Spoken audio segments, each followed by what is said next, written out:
Isem sinonimu mal-isport lokali b'mod speċjali il-futbol u b'mod speċjali il-refereeing u dak ta' Adrian Asa.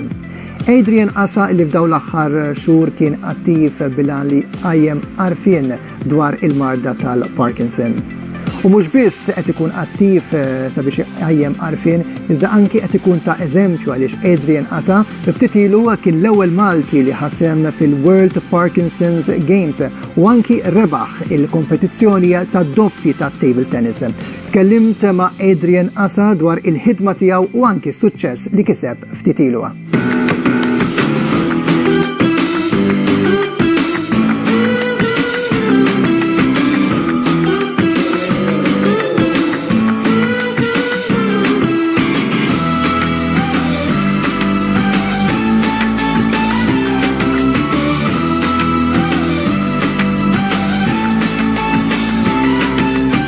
Soddisfazzjon kbir, kont l-uniku Malti bħala atleta u kont flimkien mal-coach tiegħi Katja Mifsud tal-Malta Table Tennis Club li issa nbidel isem Alpha Table Tennis Club u fil-fatt kien hemm 20 pajjiż jipparteċipaw minn 4 kontinenti.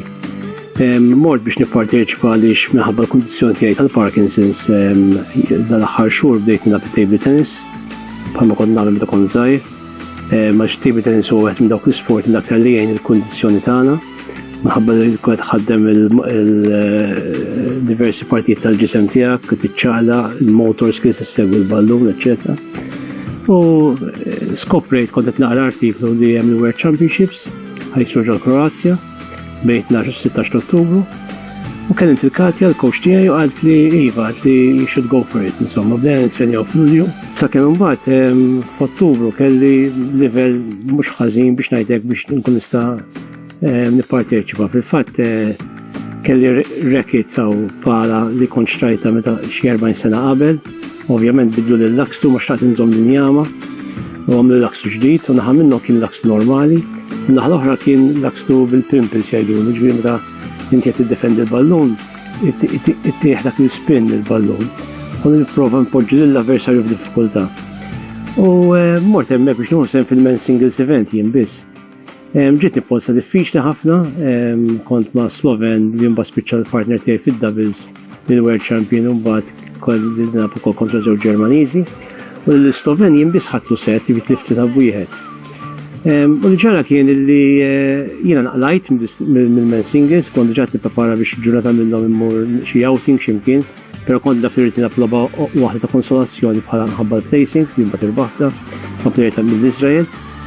Imma mbagħad il-kontingent ta' Slovenja talabni jekk naċċettax li ninaqat mal-Sloven minħabba l-partner tiegħu ma vjaġġax taħal l-isptar. U l-organizzaturi aċċettaw li bħala Malta Slovenja u parteċipajna u biex ngħidlek morna tajjeb ħafna sa fil-verità il-partner tiegħi Marjan. Ma kienx jaf kelma bl-Ingliż, imma tru il-familjari tiegħu, il-coach tiegħu li jafu bl-Ingliż perfett, jinexxina nagħmlu tandem tajjeb ħafna qatt ma kont klabt men's doubles jiena dejjem singles lab. U nexxina nirfu 7 partiti bil-finali b'kollox, 6 minnhom 3 b'xejn u fis-semifinali mat-tieni tim tal-Ġermanja irbaħna 3 b'wieħed. Jiġifieri suċċess sabiħ għal pajjiżna u anke għalija personali. U l-fatt ukoll dan jagħmel kuraġġ ukoll lin-nies li wkoll ibatu mill-kundizzjoni tal-Parkinson's illi wkoll tagħmilhom kuraġġ li huma wkoll jibqgħu attivi jieħdu semp kompetizzjonijiet bħal daw, naf li din mhux ħadd tkun ukoll l-ewwel u l-aħħar inizjattiva li ħadd jieħu mill-lat sportiv. Eżattament, jiena apparti table tennis ta' għenet nilgħab snooker nilgħab fit-tieni diviżjoni hawn Malta.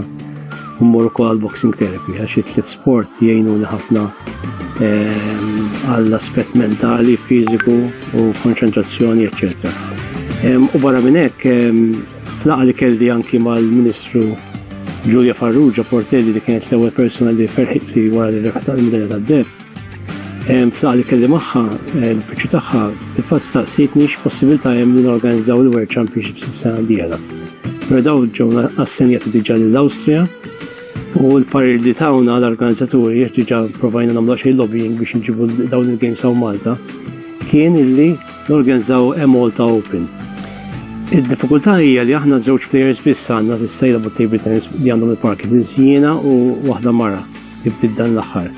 Li ħan niprofaw nagħmlu huwa li nżidu dan in-numru through il-club għal Fatibbi Tennis Club u through anke l-organizzazzjoni li hija project manager tagħha Step Up for Parkinson's sabiex nżidu n-numru u f'Novembru tas-sena dieħla bħal dan minn sena qisu nipprovaw norganizzaw Malta Open fejn nistiednu l-istess partiċipanti nistiednuhom jiġu hawn Malta jkun anki eżerċizzju importanti anke għat-turiżmu sportiv.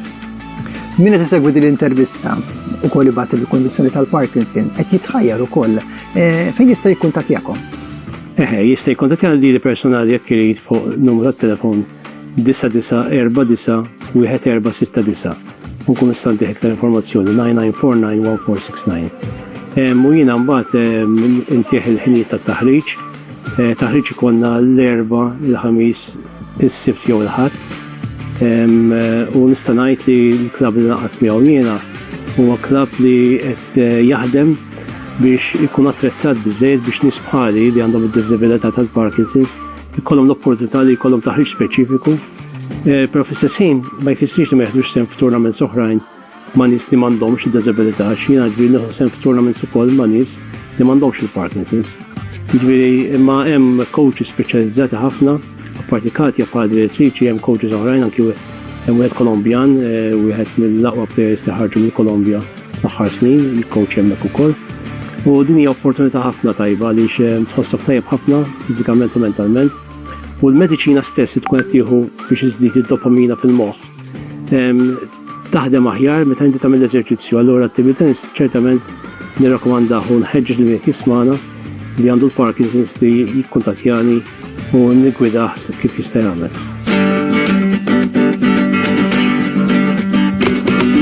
If you have Parkinson and you want to become a world champion, now is the moment. Ping Pong Parkinson World Cup, Croatia 22. And if you don't have Parkinson, too bad. Don't even think about not coming.